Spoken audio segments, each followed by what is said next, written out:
Guys, it's your man with the plan, Chris from Gemini Canine Obedience. Today we're going to be teaching you how to teach your dog to locate or find lost articles. Let's get to it. Alright guys, we're about to start the exercise. What we're going to do, I want you to take out your dog's favorite toy. For Flex, he loves his little jute toy, and what's going to happen is we're going to take this toy, scent it up. So I'm just going to rub my body odor all over this toy, just like that. Sometimes what I'll even do is spit on my hands and rub it vigorously. Water, what it does, it helps to retain scent. And this is such an easy exercise. We start first with the dog's toy. This is the motivation for the dog to run out and search. Now, normally what we do is, and let's try it now, we're gonna tell the dog, okay, yeah, we're gonna get him excited. And then once we get him excited, I'm gonna grab my toy like this, I'm gonna throw it out. As soon as it hits the ground, find it. Yeah, Flex, come back. Good boy, you got that toy. Oh, you got that toy. Well, that's just the beginning, is to teach the dog to go out and to retrieve. The type of indication we're gonna do with this guy today is the retrieval indication. It's quite simple to use or to teach. Simply bring out his toy, throw it, let him grab it, encourage him back, and then engage the play drive. He threw it out in the open. For the next one, we're gonna throw it near the hedge line where it's somewhat concealed, where he can't really see it. And what's gonna happen is he's gonna mark it with his eyes, gonna head in that direction. Once he can't find it with his eyes, he's gonna resort to using his nose. And then from there, once he locates, we're gonna tell him, good boy, lots of play, and engage that play drive again. So let's do it. Ready? Okay, yeah. You ready? Yeah. So we get our toy in hand, get the dog excited. We're gonna throw it right in the bush. Find it. Yeah, there we go.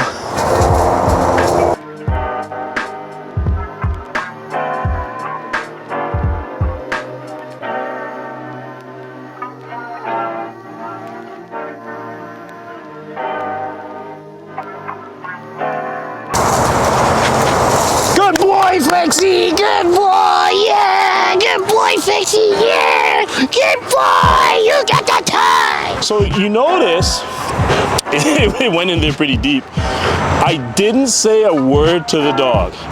I tried not to encourage him. The reason being is we want to help them through encouragement, but the encouragement can become a big distraction for the dog.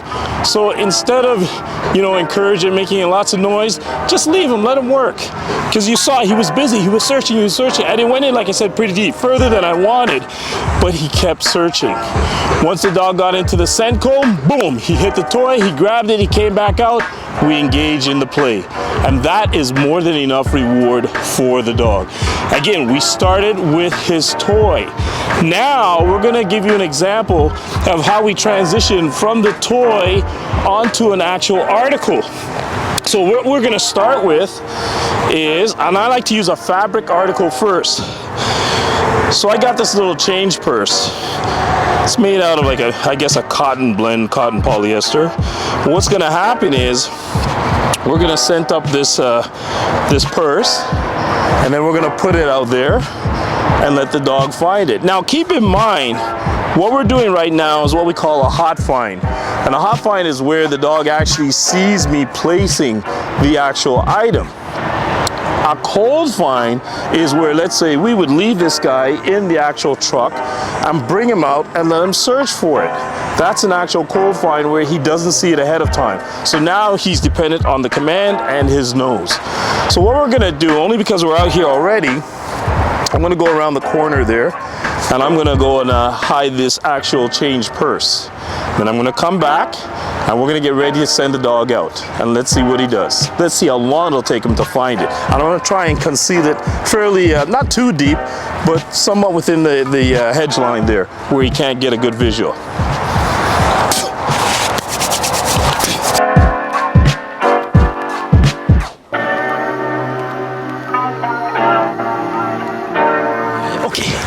You gonna find it? All right, so we hit our change purse. And again, we're not too far off from the area. Now we have him not on lead.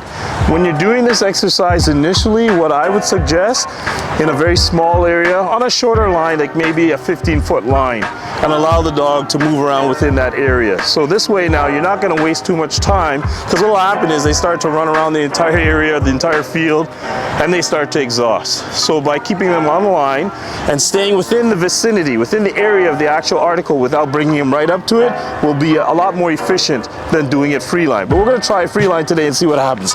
All right, so we're gonna get them ready. You ready, buddy? And we're gonna give the command, find it.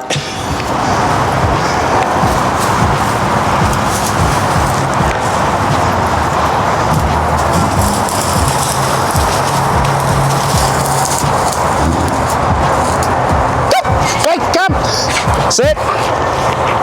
Yeah, good boy, good boy, good boy. Who's that bad boy? Give it out. Oh, that boy. Oh, yeah, give it out.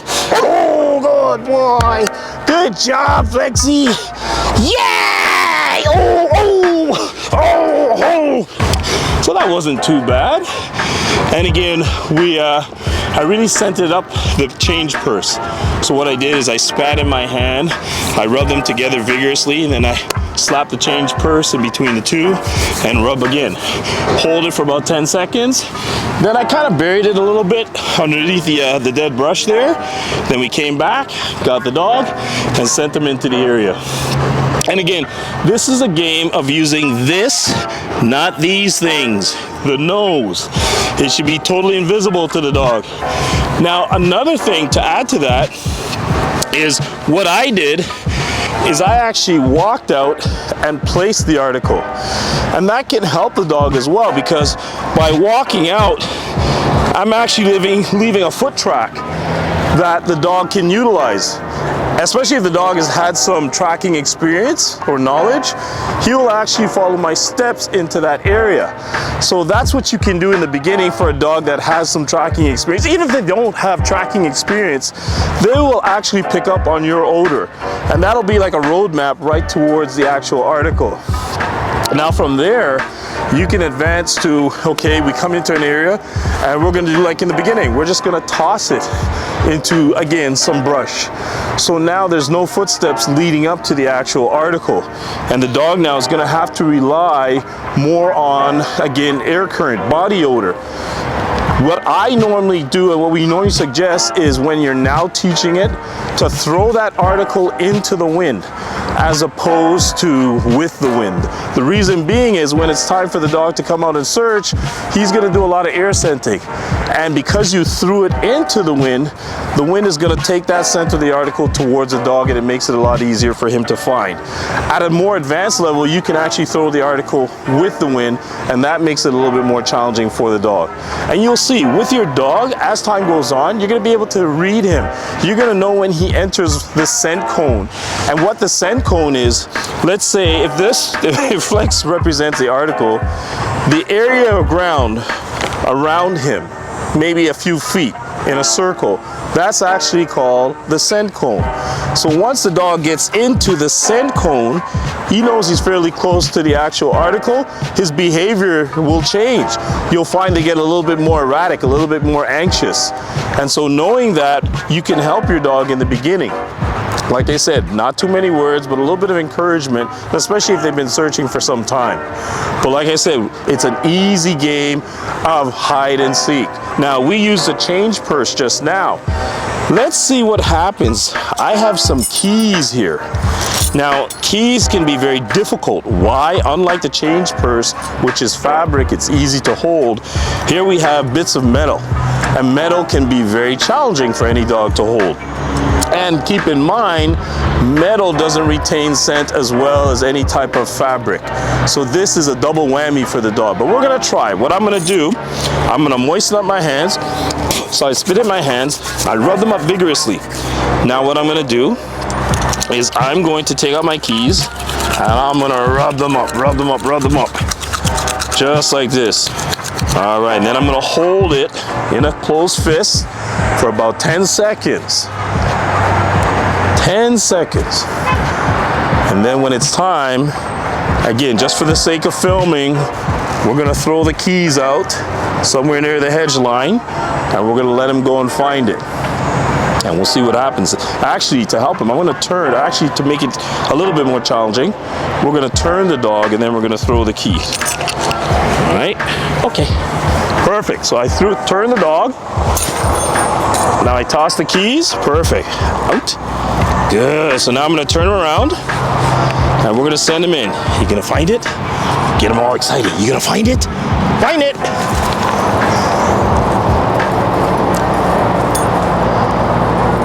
Flex, come on, Flex. Come on, buddy. Come on, Flex. Come. Sit. Yeah, good boy. And you see how challenging it was for him to actually pick up the keys and hold it. Mind you, I don't do that too often with this guy, so that wasn't too bad, all things considered. Give it out. Good boy, give it out. Yeah, oh, give it out. Where's that toe? Oh, give it out. Oh, yeah, get Flexi. Nice.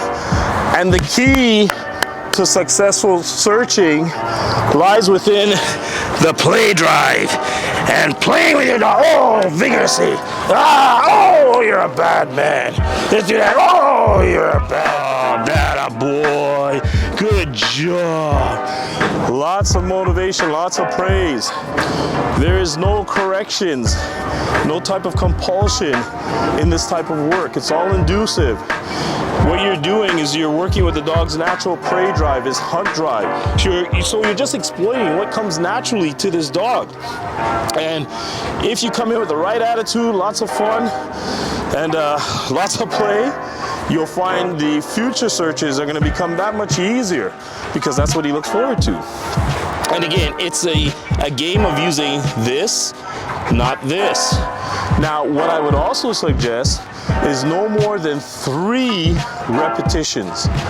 3 per session. You could do 3 sessions a day. So 3 repetitions, 3 times a day, that's more than enough in the beginning stages.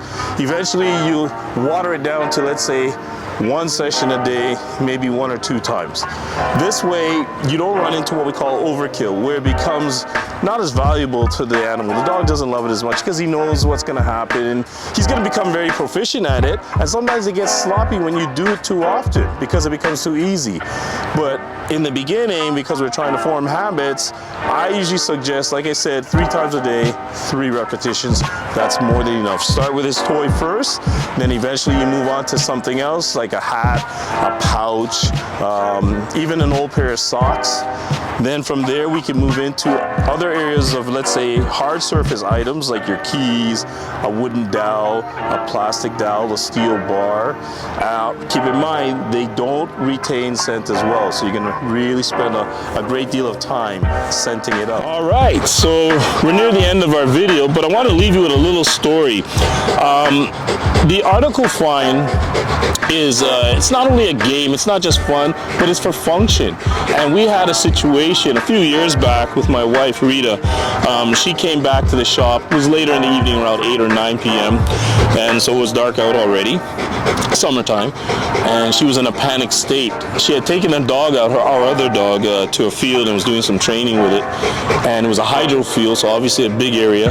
And she lost all her keys, the shop keys, the house keys, the car keys. She lost everything. And so obviously she was panicking.